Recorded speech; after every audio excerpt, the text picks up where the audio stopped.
So this morning we are continuing in our series, The Easy Life, and it's just has been an incredible thing for me to watch for a series that got inspired a long, long time ago, how perfectly relevant the various steps along the way for this series and through this series have been. So last week, the conversation that we were able to have as a church around the idea of mercy and how we relate to other people because of the way that God has invited us to relate to him.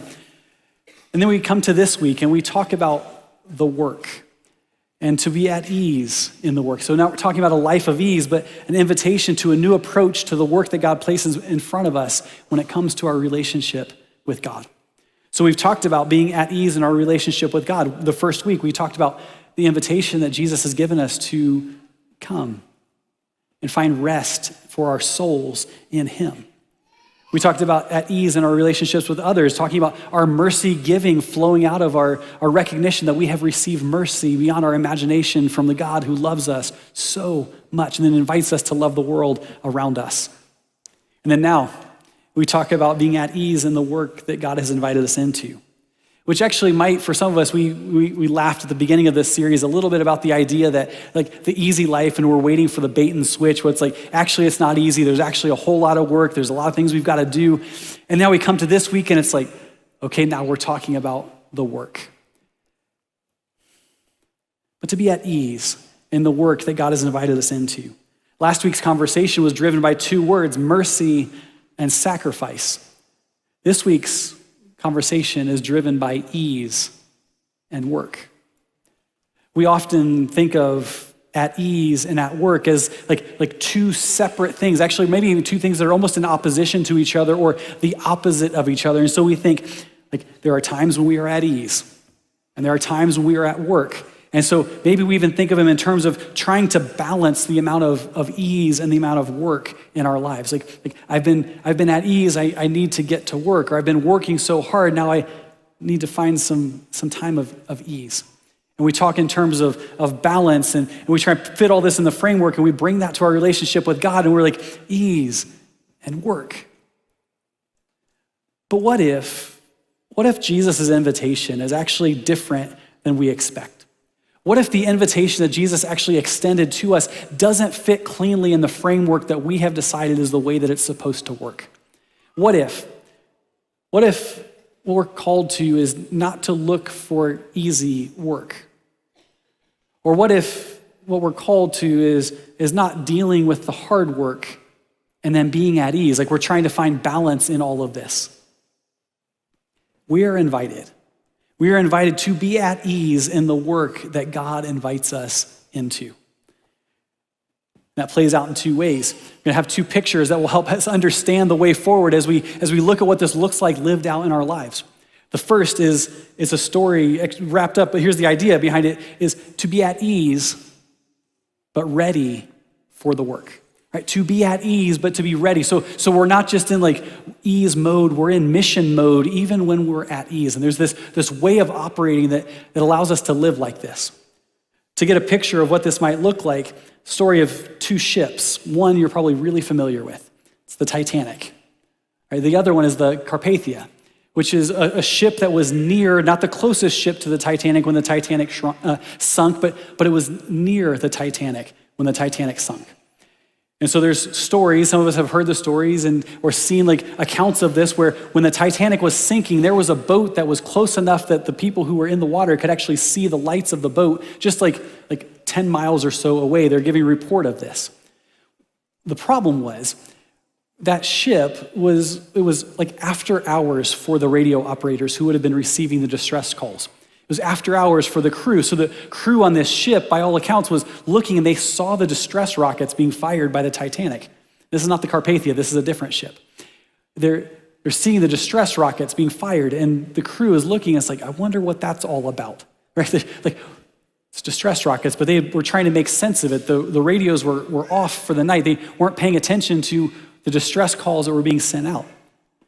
Well, the Carpathia had a radio operator who, before he went to bed, said, I'm going to check the radio one last time just in case there's something I need to be aware of.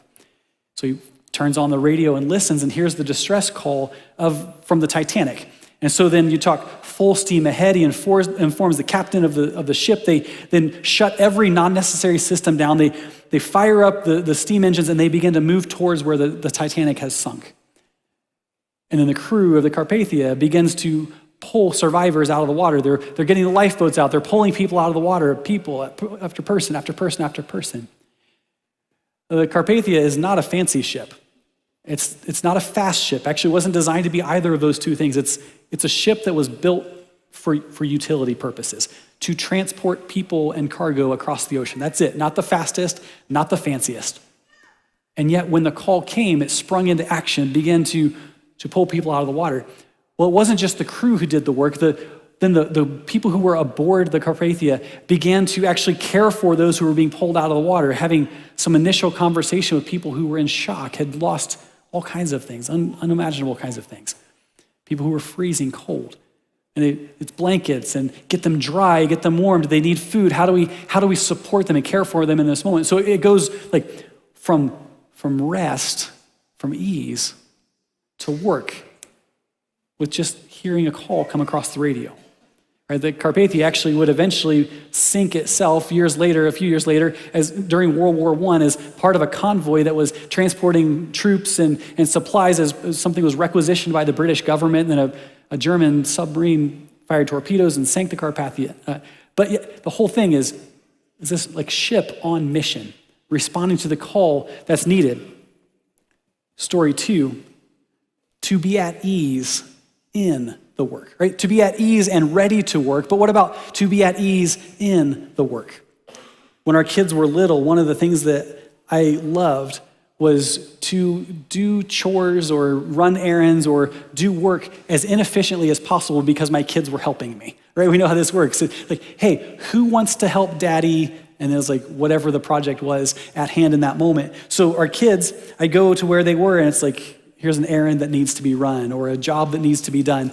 Who wants to help daddy? And before I would even get like, here's what we're doing, our youngest daughter, who you just saw come out and you've seen her lead worship and everything too, but it would be me, she's already putting her Crocs on, getting them in sport mode, ready to do the job, whatever it was that was required.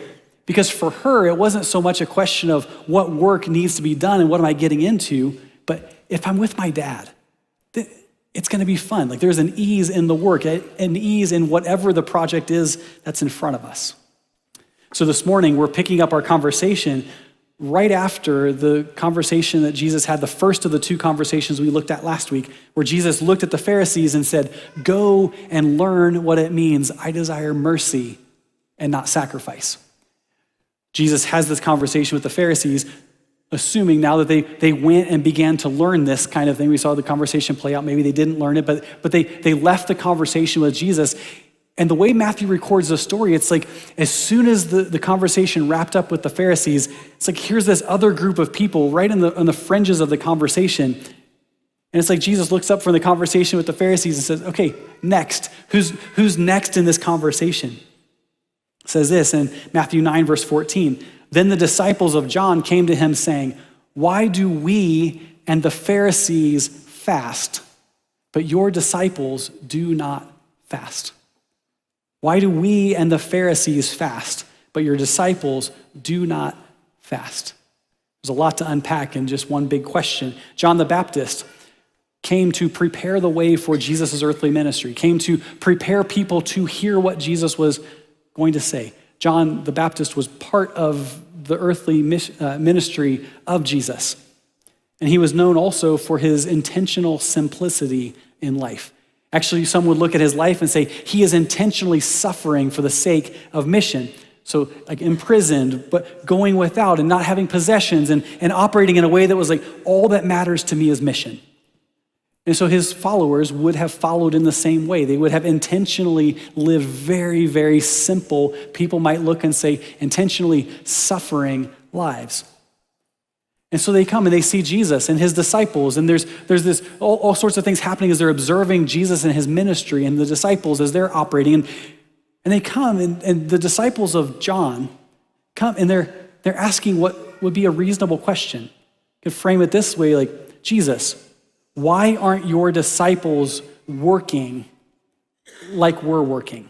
Right? Why does work look different for them than it does for us? And it actually leads them to a very, very strange and unlikely, and probably a phrase they never expected for themselves to say, talking to the Messiah. Why do we and the Pharisees, right? I can't believe we're even saying this, that we're putting ourselves in the same sentence as these people who seem to be utterly opposed to the mission of Jesus. John's disciples would have seen themselves as part of Jesus' mission. So then they're looking and they're saying, so why do we find ourselves standing with the Pharisees on this issue? Right? They're trying to make sense of all of this. Like maybe even they're asking the question, like Jesus, why doesn't your disciples' work look like work? There's something that we see throughout the accounts of Jesus' life and ministry that sets him apart from others who were also ministering at that time. And it's joy. It's Jesus operating in a way that's like he is at work. And we're going to see this very busy itinerary for Jesus' day that we're going to be looking at this morning. But all of it woven in and infused and wrapped up in joy. Actually, it was a thing back then as people tried to make sense of Jesus' ministry. As his story was unfolding, he actually addressed it directly in Matthew 11 because there's a whole conversation around the way Jesus was operating. Jesus says this, "For John came neither eating nor drinking, and they say, he has a demon. The Son of Man came eating and drinking, and they say, look at him, a glutton and a drunkard, a friend of tax collectors and sinners." And Jesus says, and yet wisdom is justified by her deeds. That he's aware of kind of the way that people understand the way he's operating. Say, look, I get it. People don't understand. But Jesus hears the question that the disciples of John are asking him. And he said to them, he actually responds with a question, which is so beautiful. Jesus uses questions to invite us deeper into a conversation with himself. He says, and Jesus said to them, can the wedding guests mourn as long as the bridegroom is with them? The days will come when the bridegroom is taken away from them, and then they will fast. No one puts a piece of unshrunk cloth on an old garment, for the patch tears away from the garment, and a worse tear is made. It says, neither is new wine put into old wineskins. If it is, the skins burst and the wine is spilled and the skins are destroyed. But new wine is put into fresh wineskins, so both are preserved. Jesus asks a question and then gives a couple pictures for John's disciples to understand and make sense of what's happening. But in essence, what Jesus is saying is, it looks different for them because I am with them. Not because it's not hard work. Not because they're not being asked to do difficult things. Not because the work that's in front of them is more than they can handle on their own. I'm with them. And so the work looks different, not because it's easier, but the work looks different because I'm with them. There is a big difference between easy work and being at ease in the work. It's without a pause that this new work begins. But just for a moment, just want to reflect on this particular conversation that Jesus is having. As I've spent time in this passage, one of the pictures that God continues to speak to me is, like, can you imagine not being afraid of the hard work? Not being afraid of the things that might be required of us, to say, God, I'm not looking for easy work. I'm looking to be at ease in the work. Can you imagine if we were willing to say, and I think I own this for myself, or I try to own this for myself, and maybe for some of you this resonates with the way you want to approach life. But God, would you help me take on the hard work, right? The work that you've placed in front of me, but help me do it in such a way that I'm doing it so close to you that when people are watching, they're upset because it doesn't even look like work at all. Because I'm at ease in the hard work. Can you imagine what God could do with us if we could take that sort of posture? But this story, without a pause, Jesus begins this new work that he's describing to John's disciples. The story moves right into 4 Jesus on mission stories, and then a call to prayer, and then an invitation to join the cause. You're going to see the itinerary for Jesus' day, the account of Jesus' day is full. The work is big. It says, while he was saying these things to them, behold, a ruler came in and knelt before him, saying, my daughter has just died, but come and lay your hand on her and she will live. And Jesus rose and followed him with his disciples. And behold, right, the story continues, behold, a woman who had suffered from a discharge of blood for 12 years came up behind him and touched the fringe of his garment. For she said to herself, if I only touch his garment, I will be made well. Jesus turned and seeing her said, take heart, daughter, your faith has made you well. And instantly the woman was made well. And when Jesus had come to the ruler's house and saw the flute players and the crowd making a commotion, he said, go away, for the girl is not dead, but sleeping. And they laughed at him, but when the crowd had been put outside, he went in and took her by the hand, and the girl arose. And the report of this went throughout all that district. Right? It's already been a very busy day. Lots of hard conversations that Jesus has had. Already lots of redirection kinds of conversations and hard questions that he's been wrestling with. And then now 2 healings as he's walking through this day. It says, and as Jesus passed on from there, 2 blind men followed him, crying aloud, have mercy on us, Son of David. And when he entered the house, the blind men came to him, and Jesus said to them, do you believe that I'm able to do this? And they said to him, yes, Lord. And when he touched their eyes, saying, according to your faith, be it done to you. And their eyes were opened, and Jesus sternly warned them, see that no one knows about it. But they went away, and they spread his fame through all that district. 3 healing stories, back to back to back. 3 stories, but one theme woven throughout all of them, and it's faith. Jesus is working, but along the way, he's also teaching his disciples about the work, about life lived in relationship with him. Just imagine for the disciples what Jesus is showing them by the way he's operating. It's like Jesus is doing the work in front of them so they can see what the work looks like.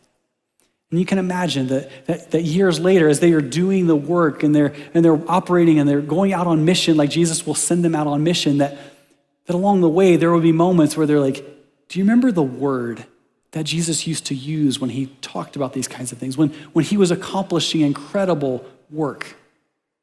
What was that word? Faith. They are being invited into a mission that will require extraordinary faith. They are being invited into a life that is lived in faith. And Jesus is showing them and reminding them as they go, as they're learning, he's teaching them about the way forward. And as they were going away, behold, right, next story, a demon-oppressed man who was mute was brought to him. And when the demon had been cast out, the mute man spoke, and the crowds marveled, saying, never was anything like this seen in Israel. But the Pharisees said, he casts out demons by the prince of demons. This man, while others may have seen that this is a physical need that this man was experiencing, Jesus saw something deeper. He saw a spiritual battle at play in this man's life. And the beautiful thing is Jesus can handle both the physical and the spiritual battles in our lives. He handled them both. He handled them beautifully. But he also handled the feedback from the crowds and from the Pharisees, right? The feedback and the pushback that he received. It would be natural for us as human beings to have the kind of feedback that Jesus is experiencing in this moment take their eyes off the mission that's in front of them. Like here they are. When I talk feedback, it's kind of like 2 sides of it. They have the crowds who are marveling. And it would be very easy for the disciples as they look and they're like, we need to continue to meet the expectations of the crowd. We have to please the crowd because the crowd is marveling. How do we keep the crowd marveling? And then you have the Pharisees saying, this is just all kinds of wrong. There's actually no way Jesus is who he said he is. Therefore, the work that he's doing cannot be done by the power that he's saying that he's doing this work. And it would be very easy to say, so how do we please the crowd who's marveling? How do we keep them marveling? And then how do we argue the Pharisees into oblivion? Right? How do we deal with this in a way that's like, we're just going to obliterate the arguments of the Pharisees. We're going to continue to please the crowd, keep them marveling, argue with the Pharisees until the Pharisees don't exist anymore. And it's like into oblivion, keep them marveling.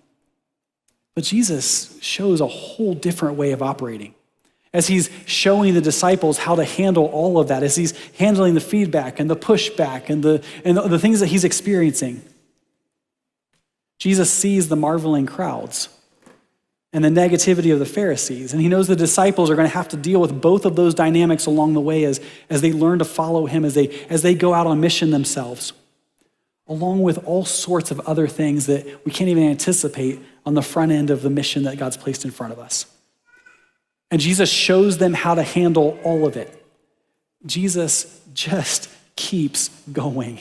He stays on mission. It says, and Jesus went throughout all the cities and villages, teaching in their synagogues and proclaiming the gospel of the kingdom and healing every disease and every affliction. And when he saw the crowds, he had compassion for them because they were harassed and helpless, like sheep without a shepherd. Here's Jesus. You talk about the feedback and the pushback that he's received, not distracted by the crowd and not taking the argument of the Pharisees. He's already told them what they need to be doing right now. But here's Jesus keeping at the work that's in front of him. And it's like the crowds are forming and they're marveling, and yet Jesus is somehow in such a beautiful way not making it about himself, but he can stand before the crowds, who he is, stand before the crowds, see them marveling, and not make it about himself, but about them. That he can see them and has compassion on them. It's a beautiful thing. For the disciples, for all of us to see this, like, man, we can hear all sorts of good things or whatever. It's like, ultimately, we're people. And he sees us. That Jesus can be who he is and he can stand before a crowd and somehow he doesn't make it about himself. Because it's not that he is seen, but that he sees and he cares about who it is that he sees. But his ministry is summarized in this paragraph. It says, he went. Right? Jesus went to, that he was on mission, moving toward people. He proclaimed the gospel of the kingdom, that he healed every disease and affliction, and he saw the crowds and had compassion for them. And then he looks to his disciples. Now they've been watching and observing as Jesus has been doing this work. He says, and then he said to his disciples, the harvest is plentiful, but the laborers are few. Therefore, pray earnestly to the Lord of the harvest to send out laborers into his harvest. The work is big, right? It's a big job that's in front of them.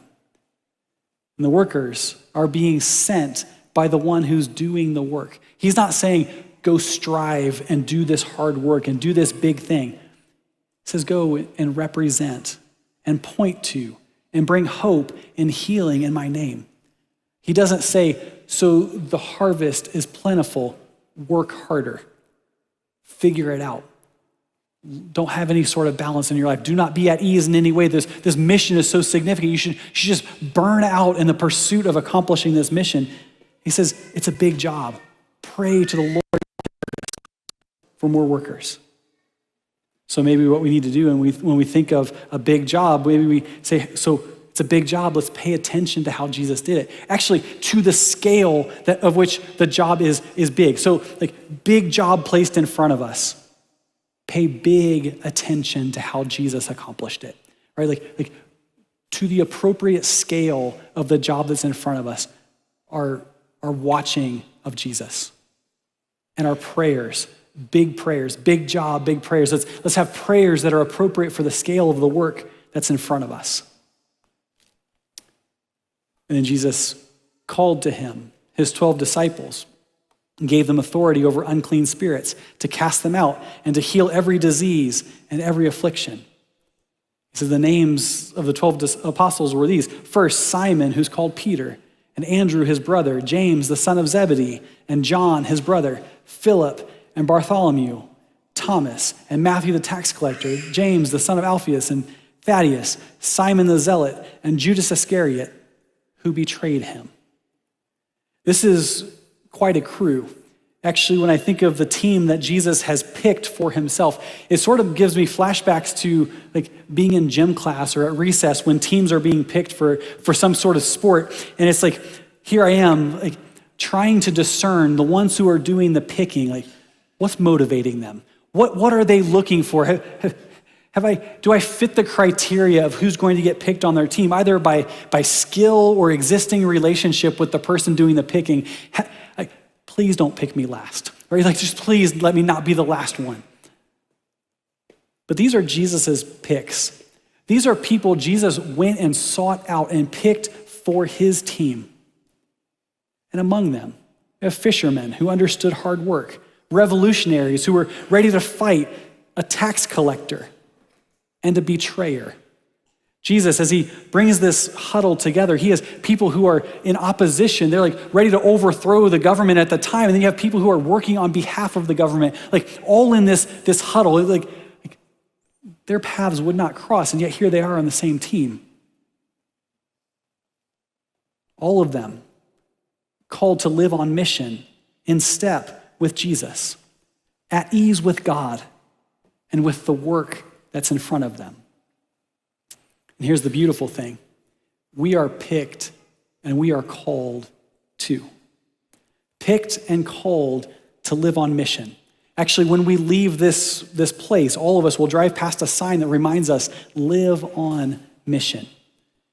And what we mean by that is what happens here should affect the way we approach life out there.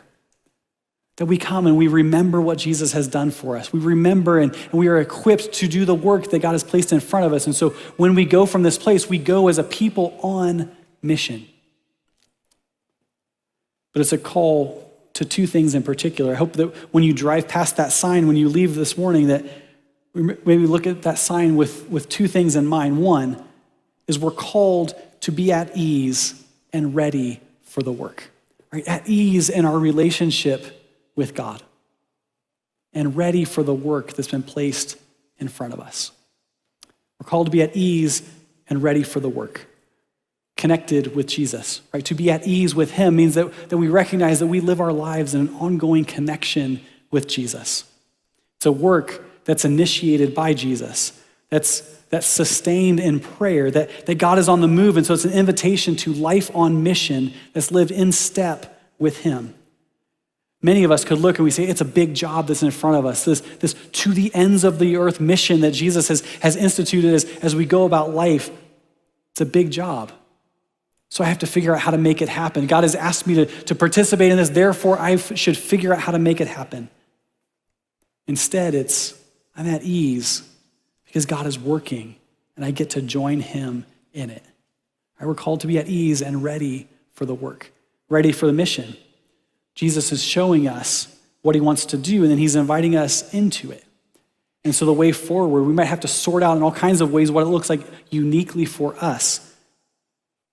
But Jesus is inviting us to follow him, to pay attention to what he's telling us and what he's showing us and teaching us along the way. That Jesus isn't just giving us a map, he's inviting us into step with him, helping us navigate what lies ahead. So we're called to be at ease and ready for the work. And we're called to be at ease in the work. And in so many ways, that sounds an awful lot like the conversation that I would have with my daughter. Like God is like, hey, who wants to help? And it's like, me. Like, I'm in, whatever it is. Like, I just want to be at ease in the work. We're called to be at ease in the work. The work for the disciples plays out like this. Follow Jesus, right? Learn from what he does. Not just what to do. Say it's like, wow, Jesus did some things. I should just do the things that Jesus did. To do the things that Jesus did for the same reasons that Jesus did them. His care and concern and his compassion for people, driving us to do the same sorts of things he did for the same sorts of reasons he did them. To love like he does. To follow Jesus, to pray earnestly. Which actually for some of us, this might be exactly the work that we're being asked to do. Some of us, I know in this church, we're home now. And you're joining us online. And like my part of the mission, I pray for the mission. I pray that God would keep raising up workers for the harvest. And it's like, am I being helpful in any way? There is no such thing as all I can do is pray. It's the mission. It's what Jesus says to do. So like if that's your role and your season in life, would you please continue to pray for us as we seek to be everything that God has called us to be as a church? It's the work. Follow Jesus, pray earnestly, make room, right, for others to join in on the work. Because here's the thing, the work that is in front of us will always be bigger than us. Right? There'll always be more required of us. There'll always be more work than we can accomplish on our own. And so we follow Jesus. We pray earnestly. And then as God raises up others, we make room for them to work with us. We create opportunity for involvement in the mission that God has placed in front of us. Raising up and sending out. And they keep working, right? Follow Jesus, pray earnestly, make room, and keep working. This is the easy yoke work. This is part of the conversation that Jesus has been having throughout this whole conversation. Doing the work, but being at ease in the work because it's all done under Jesus' authority. It's all done as part of Jesus' mission. This is not us saying, this is what I want to accomplish. Jesus, would you come alongside and bless it or help me do what I want to do? It's Jesus saying, this is my mission. And so I'm going to give you authority. I'm going to empower you and equip you to do the thing that I'm asking you to do. We'll close with this. We've been talking about the call and about the work. But remember, the work isn't what keeps us at ease. I think if we could take hold of one piece of this about the easy life and the work, is the work itself will almost always be unsettling, right? The work will always be bigger than we can handle, always be more than we can handle on our own. What keeps us at ease is what we're actually being invited into. It's not coming to grips with hard work, it's recognizing what's at the core of the call. Because the disciples weren't just called into what he asked of them. They were invited to live in what he gave them. Invited into the work means they're invited into a front row seat of Jesus doing extraordinary things. A front row seat of Jesus showing up with compassion and care and concern for people. They're invited into an ongoing connection with the Father. He says, pray earnestly, which means the Father is listening. Send his Spirit to guide you and empower you and equip you for the work ahead. And then an authority to participate in the work that Jesus has instituted and initiated. So the invitation and the ease and how we operate at ease in all of this is recognizing that it's not just that we're invited to work. So we're invited to live our lives on mission with Jesus, in ongoing connection with the Father, on his authority and under his power, equipped by him and led by the Spirit. That's what puts us at ease. That's what makes the hard work look easy. Like not even work at all. We're just simply in step with God.